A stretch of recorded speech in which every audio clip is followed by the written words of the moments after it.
श्रीवेङ्कटेशसहस्रनामस्तोत्रम्।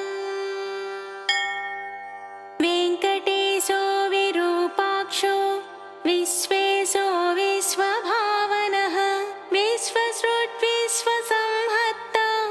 विश्वप्राणो विराट्वपुः शेषाद्रिनिलयो शेष भक्तदुःखप्रणाशनः शेषस्तुत्यशेषसायी विशेषज्ञो विभुस्वभूः विष्णुश्चिष्णुश्च वद्धिष्णु हृत्सहिष्णुः सहिष्णुकः भ्राजिष्णुश्च ग्रसिष्णुश्च वट्टिष्णुश्च भरिष्णुकः कालयन्ता कालगोप्ता कालान्तकोऽखिलः कालगम्य कालकण्ठ वन्द्य कालकलेश्वरः शम्भुः स्वयं भूरम्भोजनाभिस्तम्भितवारिधिः अम्भोधिनन्दिनी जानिः शोणाम्भोजपदप्रभः कम्बुग्रीव शम्बरारीरूप शम्बरजेक्षणः बिम्बाधरो बिम्बरूपी प्रतिबिम्बक्रियातिगः गुणवान् गुणगम्यश्च गुणातीतो गुणप्रियः दुर्गुणध्वंसकृत्सर्व सुगुणो गुणभासकः परेश परमात्मा च परं ज्योतिः परागतिः परं पदं वियद्वासाः पारम्पर्यशुभप्रदः ब्रह्माण्डगर्भो ब्रह्मण्यो ब्रह्मसृट्ब्रह्मबोधितः ब्रह्मस्तुत्यो ब्रह्मवादी ब्रह्मचर्यापरायणः सत्यव्रतार्थसन्तुष्टः सत्यरूपी झुषाङ्गवान् सोमकप्राणहारी च नीताम्नायोऽब्धिसञ्चरः देवासुरवरस्तुत्यः पतन्मन्दरधारकः धन्वन्तरिः कच्छपाङ्गः पयोनिधि विमन्थकः अमरामृतसन्धाता धृतसम्मोहिनी वपुः हरमोहकमायावी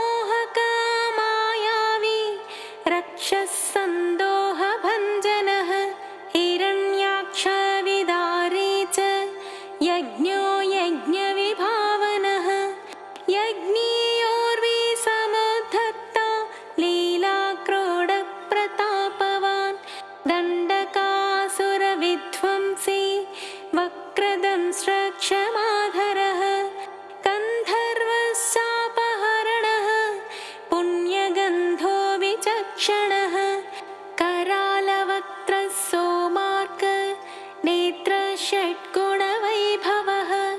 श्वेतघोणी घोडितभ्रूर्घुर्घुरध्वनिविभ्रमः द्राघेयान्नीलकेशी च जाग्रदम्बुजलोचनः घृणावान् घृणिसम्मोहो महाकालाग्निदीधितिः ज्वालाकराळवदनो महोल्काकुलवीक्षणः सटानिर्भिन्नमेघौघोदंष्ट्रारुव्याप्तदिक्तटः उच्छ्वासाकृष्णभूतेषु निःश्वासत्यक्तविश्वसृट् अन्तर्भ्रमज्जगद्गर्भोऽनन्तो ब्रह्मकपालहृत् उग्रो वीरो महाविष्णु ज्वलन सर्वतोमुखः नृसिंहो भीषणो भद्रो मृत्युः सनातनः सभास्तम्भोद्भवो भीम क्षीरोमाली महेश्वरः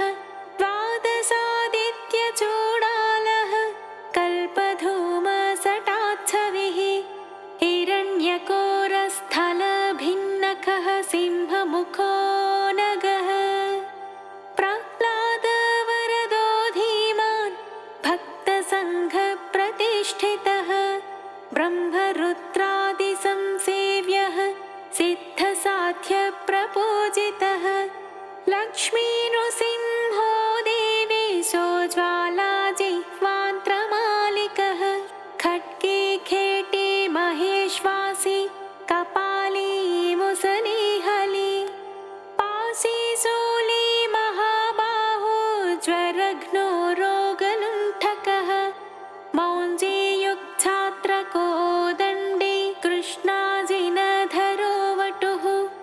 अधीतवेदो वेदान्तोद्धारको ब्रह्मनैष्ठिकः अहीनशयनप्रीतः आदितेयो नघो हरिः संवित्प्रियः सामवेद्यो बलिवेश्मप्रतिष्ठितः बलिक्षालितपादाब्जो विन्ध्यावली विमानितः त्रिपादभूमिस्वीकर्ता विश्वरूपप्रदर्शकः धृतत्रिविक्रमस्वाङ्घ्रे नखभिन्नाण्डखर्परः पश्चात्वाहिनीधारा पवित्रेतजगत्त्रयः विधिसम्मानितः पुण्यो दैत्ययोद्धा जयोचितः सुरराज्यप्रदः शुक्र मदहृत्सुगतीश्वरः जामदग्न्यकुठारे च कार्तवीर्यविदारणः रेणुकाया शिरोहारी दुष्टक्षत्रियमर्दनः वच्चस्वी दानशीलश्च धनुष्मान् ब्रह्मवित्तमः अत्युदग्रः समग्रश्च न्यक्रोधो दुष्टनिग्रहः रविवंशः समुद्भूतो राघवो भरताग्रजः कौसल्यातनयो रामो विश्वामित्रप्रियङ्करः ताटकारिः सुबाहुघ्नो बलाति बलमन्त्रवान् आहल्याशापविच्छेदी प्रविष्टजनकालयः स्वयंवरसभा संस्थ ईशचापप्रभञ्जनः जानकी परिणीता च जनकाधीशसंस्तुतः जमदग्नितनुजात योद्धा योध्याधिपाग्रणीः पितृवाक्यप्रतिपाल त्यक्तराज्यसलक्ष्मणः ससीतश्चित्रकूटस्थो भरताहितराज्यकः काकदर्पप्रहर्ता च दण्डकारण्यवासकः पञ्चवट्यां विहारी च स्वधर्मपरिपोषकः विराधः अगस्त्यमुख्य मुनिसम्मानितः पुमान् इन्द्रचापधरः खड्ग धरश्चाक्षयसायकः खरान्तको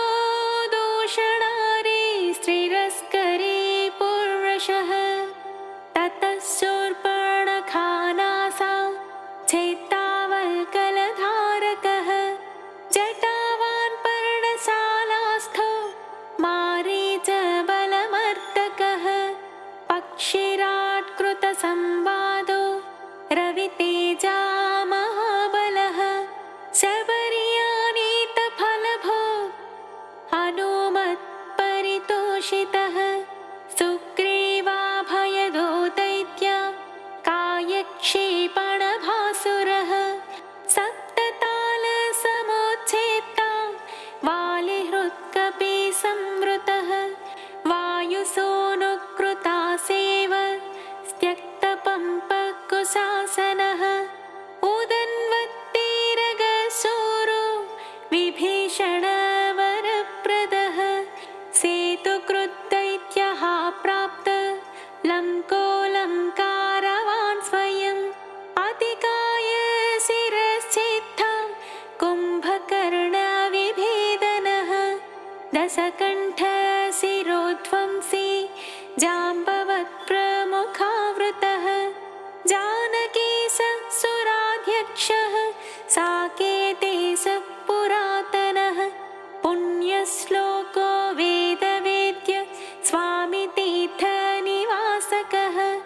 लक्ष्मीसरः केळिलोलो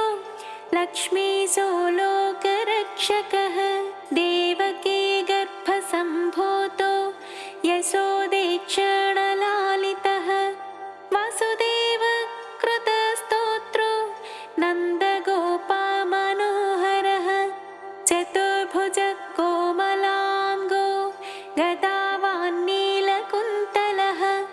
पूतना प्राणसंहर्ता तृणावर्ता विनाशनः गर्गारोपितनामाङ्को वासुदेवो ह्यधोक्षजः गोपिकास्तन्यपायी च बलभद्रानुजोच्युतः वैयाघ्रनखभूषश्च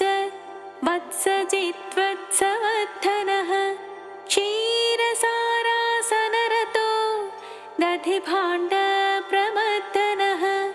नवनीतापहर्ता च नीलनीरदभासुरः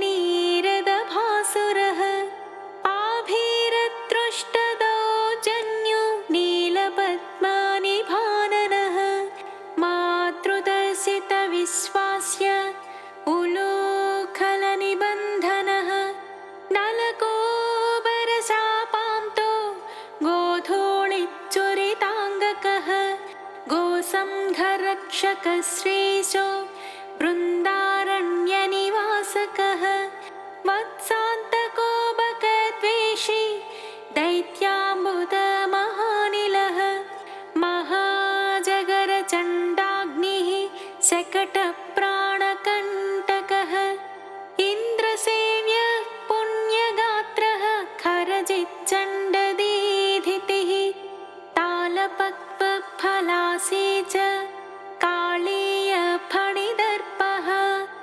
नागपत्नी स्तुतिप्रीतः प्रलम्बासुरखण्डनः दावाग्निबलसंहारी फलाहारी गदाग्रजः गोपाङ्गनाचेलचोरः पाथो लीलाविशारदः वंशगानप्रवीणश्च गोपीहस्ताम्बुजाचितः मुनिपत्न्या हृताहारो मुनिश्रेष्ठो मुनिप्रियः गोवर्धनात्रिसन्धत्ता सङ्क्रन्दनतमोपहः सदुद्यानविलासी च रासक्रीडापरायणः वरुणाभ्यर्चितो गोपी प्रार्थितः पुरुषोत्तमः अक्रूरस्तुतिसम्प्रीतः कुब्जायौवनदायकः मुष्टिकोरप्रहारी च चाणूरोदरधारणः मल्लयुद्धाग्रगण्यश्च पितृबन्धनमोचकः मत्तमातङ्गपञ्चास्यः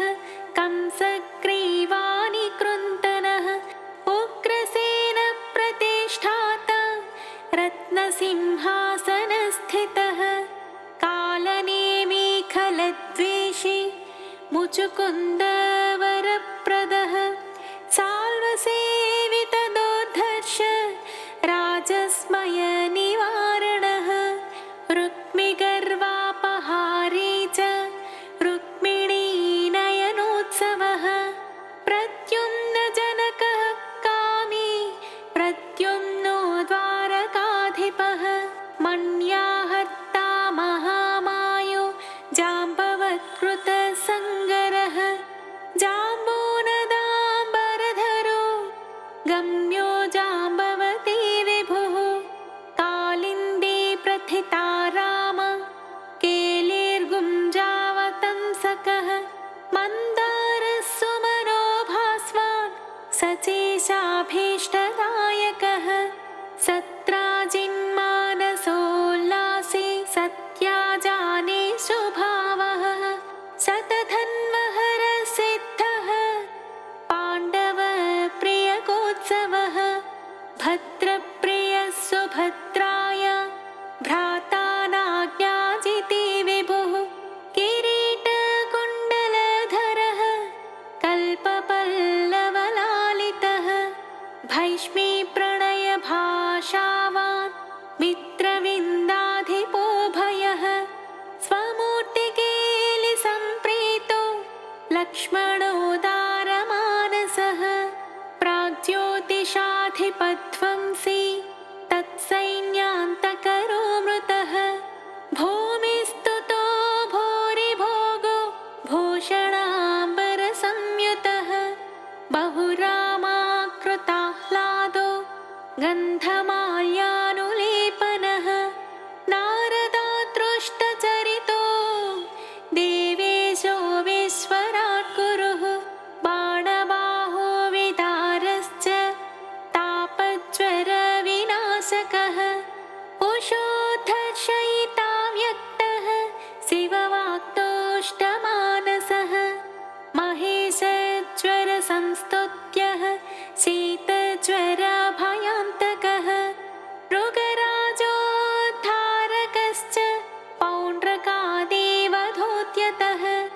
विविधारिच्छलोद्विग्न ब्राह्मणेषु दयापरः जरासन्धबलद्वेषी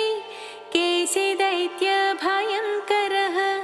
चक्रे चैत्यान्तकः सभ्यो राजबन्धविमोचकः राजसूयः वीर्भोक्ता स्निग्धाङ्गशुभलक्षणः धानाभक्षणसम्प्रीतः कुचेलाभीष्टदायकः सत्त्वादिगुणगम्भीरो द्रौपदीमानरक्षकः भीष्मध्येयो भक्तवश्यो भीमपूज्यो दयानिधिः दन्तवक्त्रशिरश्चेत्ता कृष्णकृष्णा सखस्वराट् वैजयन्ती प्रमोदे च बर्हि बर्ह विभूषणः पार्थकौरवसन्धान कारी दुःशासनान्तकः बुद्धो विशुद्धः सर्वज्ञ क्रतुहिंसा विनिन्दकः त्रिपुरस्त्रीमानभङ्गः सर्वशास्त्रविशारदः निर्विकारो निर्ममश्च निराभासो निरामयः जगन्मोहकधर्मे च दिग्वस्त्रो दिक्पतीश्वरः कल्के म्लेच्छप्रहत्ता च दुष्टनिग्रहकारकः धर्मप्रतिष्ठाकारी च चातुर्वर्ण्यविभागकृत् युगान्तको युगाक्रान्तो युगकृत्युगभासकः कामारि कामकारी च निष्काम कामितार्थदः भर्गो वरेण्यः सवितुः साङ्घे वैकुण्ठमन्दिरः हयग्रीव कैटभारि ग्राहग्नो गजरक्षकः सर्वसंशयविच्छेत्ता सर्वभक्तसमुत्सुकः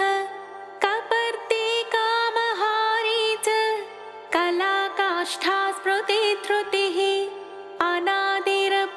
अनादिरप्रमेयोजाः प्रधानः सन्निरूपकः निर्लेपो निःस्पृहो सङ्गो निर्भयो नीतिपारगः निष्प्रेष्यो निष्क्रियः शान्तो निष्प्रपञ्चो निधिर्णयः कर्म्यकर्मी विकर्मी च कर्मेप्सु कर्मभावनः कर्माङ्गकर्मविन्यासो महाकर्मी महाव्रती कर्मभुक्कर्मफलदः कर्मेशः कर्मनिग्रहः नरो नारायणो दान्तः कपिलः कामदः शुचिः तप्ता जप्ता क्षमालावान् गन्तानेतालयो गतिः शिष्टो द्रष्टा रिपुद्वेष्टा रोष्टावेष्टा महानटः रोद्धा बोद्धा महायोद्धा श्रद्धावान् सत्यधिशुभः मन्त्री मन्त्रो मन्त्रगम्यो मन्त्रकृत् परमन्त्रहृत् मन्त्रभृन्मन्त्रफलदो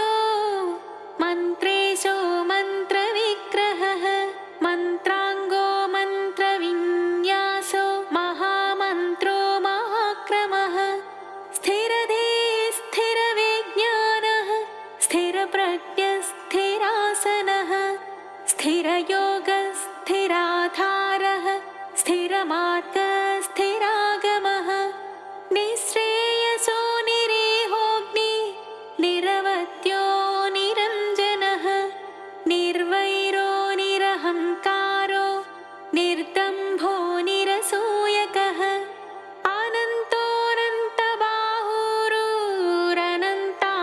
अनन्तोऽनन्तबाहुरुरनन्ताङ्घ्रिरनन्तदृक् अनन्तवक्त्रोऽनन्ताङ्गोऽनन्तरूपो ह्यनन्तकृत् ऊर्ध्वरेता ऊर्ध्वलिङ्गो यूध्वमूर्ध्वोऽध्वशाखकः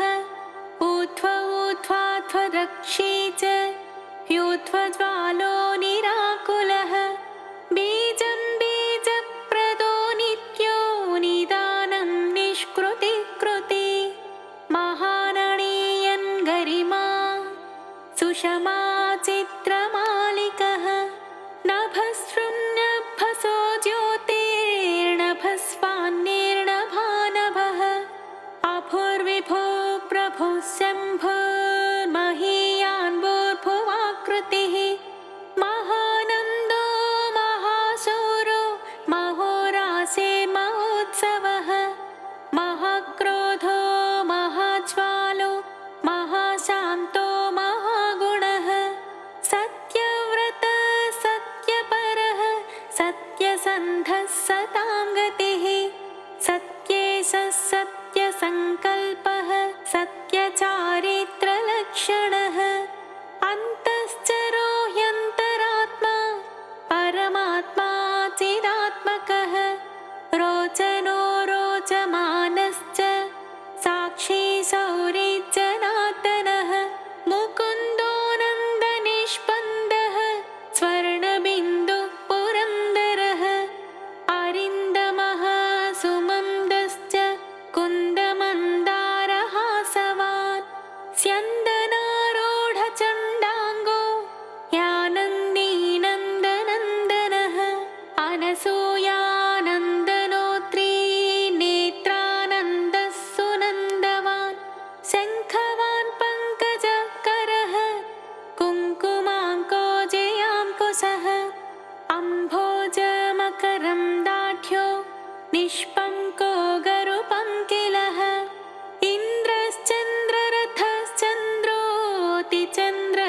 इन्द्रश्चन्द्ररथश्चन्द्रोऽतिचन्द्रश्चन्द्रभासकः उपेन्द्र इन्द्रराजश्च वागीन्द्रश्चन्द्रलोचनः प्रत्यक्पराक्परं धाम परमार्थः परात्परः अपारवाक् पारगामी पारावारः परावरः सहस्वानर्थदाता च सहनः साहसी जयी तेजस्वी वायुविशिखी तपस्वी तापसोत्तमः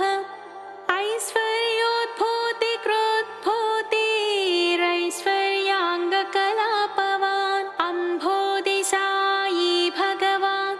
सर्वज्ञः सामपारगः महायोगी महाधीरो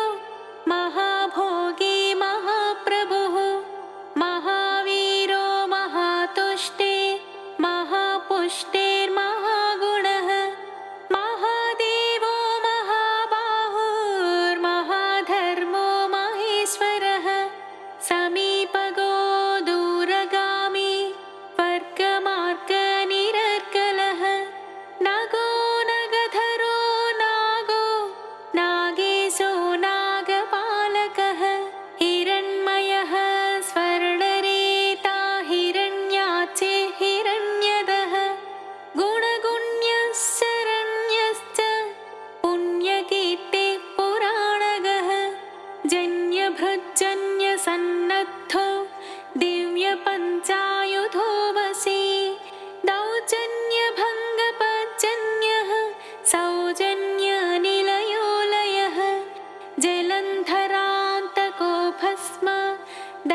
दक्षो धनिको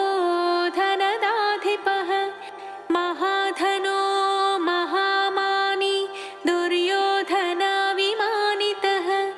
रत्नाकरो रत्नरोचि रत्नगर्भाश्रयः शुचिः रत्नसानो निधिर्मौळि रत्नभारत्नकङ्कणः अन्तर्लक्ष्योऽन्तरभ्यासी चान्तध्येयोजितासनः अन्तरङ्गोदयावांश्च यन्तर्मायो महार्णवः सरसः सिद्धरसिकः सिद्धिः साध्यः सदा गतिः आयुप्रदो महायुष्मानच्चिष्मानोषधीपतिः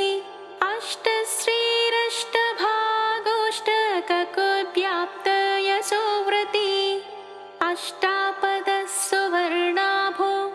यष्टमूर्तिस्त्रिमूर्तिमान्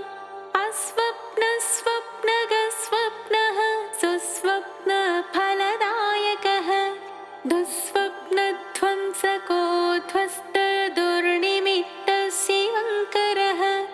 सुवर्णवर्णः सम्भाव्यो वर्णितो वर्णसम्मुखः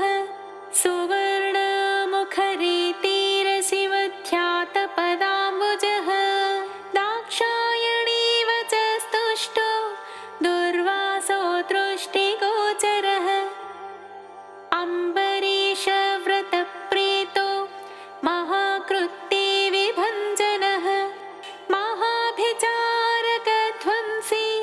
कालसर्पभयान्तकः सुदर्शनः कालमेघश्यामः श्रीमन्त्रभावितः हेमाम्बुजसरस्नायी श्रीमनोभाविताकृतिः श्रीपदत्ताम्बुजस्रग्वी श्रीकेळि श्रीनिधिपवः श्रीप्रदो वामनो लक्ष्मी नायकश्च चतुर्भुजः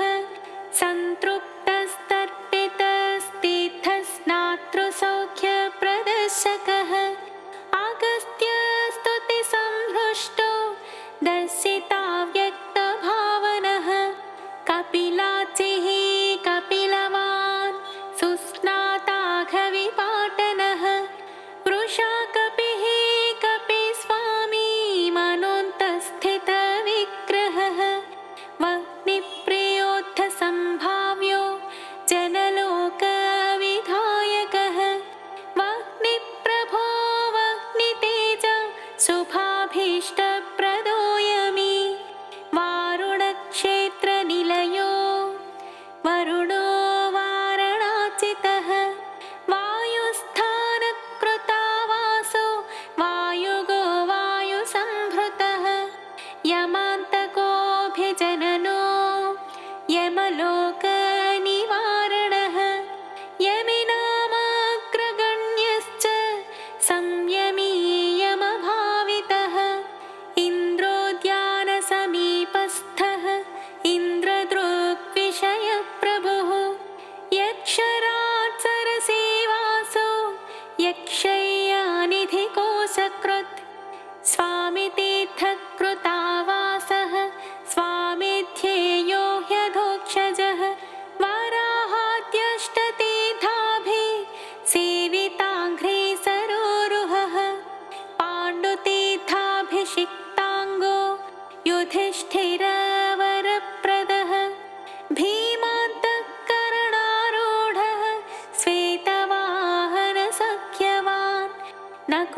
जनचित्ततमोपहः मत्स्यवामनकूर्मादि तीर्थराजः पुराणभृत् चक्रध्येयपदाम्भोजः शङ्खपूजितपादुकः रामतीर्थविहारी च बलभद्रप्रतिष्ठितः जामदग्न्यः सरस्तीर्थ जलसेचनतर्पितः पापापहारिकीलाल सुस्नाताघविनाशनः नभो गङ्गाभिषिक्तश्च नागतीर्थाभिषेकवान् कुमारधारातीर्थस्थो वटुवेश सुमेखलः वृद्धस्य सुकुमारत्व प्रदः सौन्दर्यवान् सुखे प्रियं वदो महाकुक्षीरिक्ष्वाकुकुलनन्दनः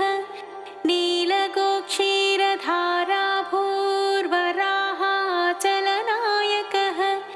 भरद्वाजप्रतिष्ठावान् बृहस्पतिविभावितः अञ्जनाकृतपूजावान् आञ्जनेयाकराचितः अञ्जनाद्रिनिवासश्च मुञ्जकेशपुरन्दरः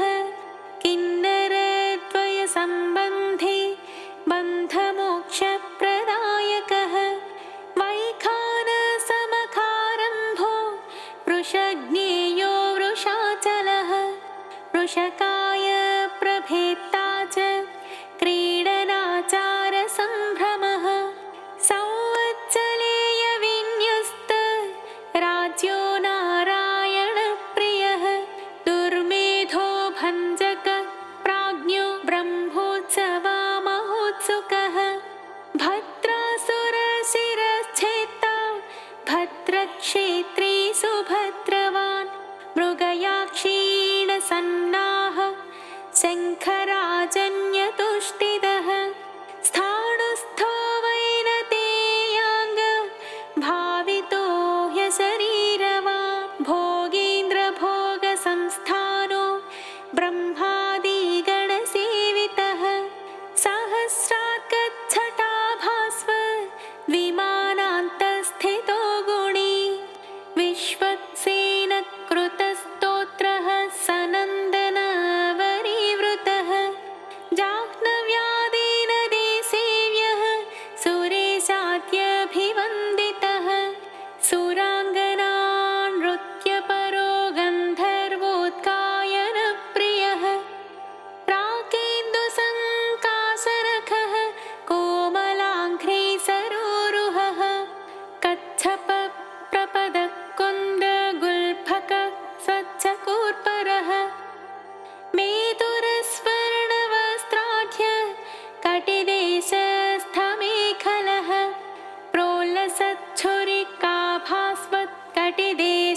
प्रोल्लसच्छुरिकाभास्वत्कटिदेशशुभङ्करः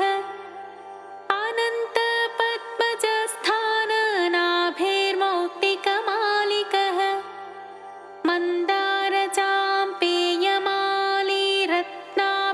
मन्दारचाम्पेयमालीरत्नाभरणसम्भृतः लम्बयज्ञोपवीते च चन्द्रश्रीखण्डलेपवान् वरदो भयदश्चक्रे शङ्खे कौस्तुभदीप्तिमान् श्रीवत्साङ्कितवक्षस्को लक्ष्मीसंश्रितहृत्तटः नीलोत्पलनिभाकार शोणाम्भोजसमाननः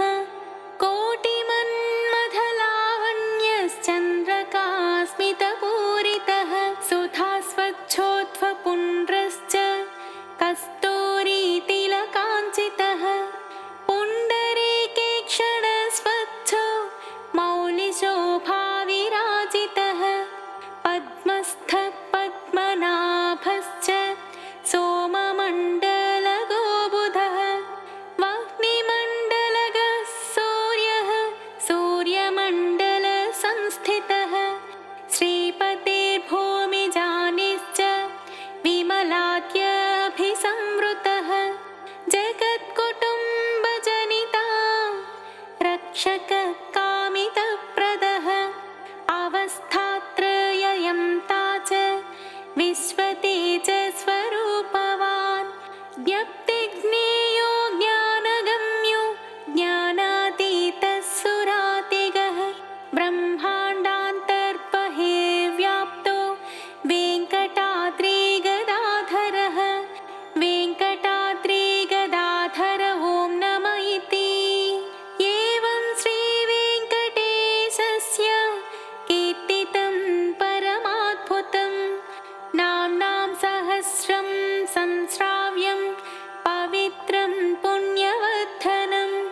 संस्थितैर्नामभिस्तु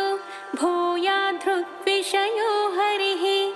वाञ्छितार्थं तदा दत्त्वा वैकुण्ठं च प्रयच्छति त्रिसन्ध्यं यो जपेन्नित्यं सम्पूज्य विधिना विभुं त्रिवारं पञ्चवारं वा प्रत्यहं क्रमशो यमी मासादलक्ष्मीनाशः स्याद्विमासात् स्यान्नरेन्द्रत त्रिमासान् महदैश्वर्यं ततः सम्भाषणं भवेत् मासं पठन्न्यूनकर्म पूर्तिं च समवाप्नुयात् मार्गभ्रष्टश्च सन्मार्गं गतस्वस्वं स्वकीयकं चाञ्चल्यचित्तो चाञ्चल्यं मनस्त्वास्थ्यं च गच्छति आयुरारोग्यमैश्वर्यं ज्ञानं मोक्षं च विन्दति सर्वान् कामानवाप्नोति शाश्वतं च पदं तथा सत्यं सत्यं पुनः सत्यं सत्यं सत्यं न संशयः इति श्रीब्रह्माण्डपुराणे वसिष्ठनारदसंवादे